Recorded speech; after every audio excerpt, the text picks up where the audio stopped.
Paris Olympic 2024 একে গ্রীষ্মকালীন অলিম্পিকও বলে বা সামার অলিম্পিক। এটা 33তম অধিবেশন, মানে অলিম্পিকের বসছে প্যারিসে।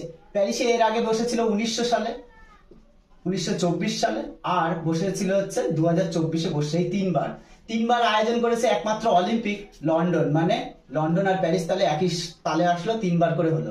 এবছর প্যারিস অলিম্পিকের মোটো কি? Games wide open.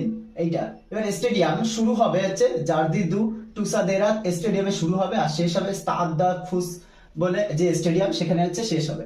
সবচেয়ে বেশি পার্টিসিপেট অংশগ্রহণ করছে 598 জন ইউএসএ থেকে, আর ফ্রান্স আয়োজক দেশ, সেটা 574 জন আয়োজন করছে।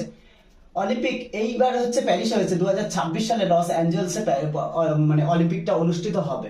অলিম্পিকে মোট খেলা আছে কত? খেলা আছে হচ্ছে 32টা, আর ইভেন্ট আছে কত? 329টা মতো। অংশগ্রহণ করছে কতগুলো দেশ? এবছর অংশগ্রহণ করেছে 206টা দেশ।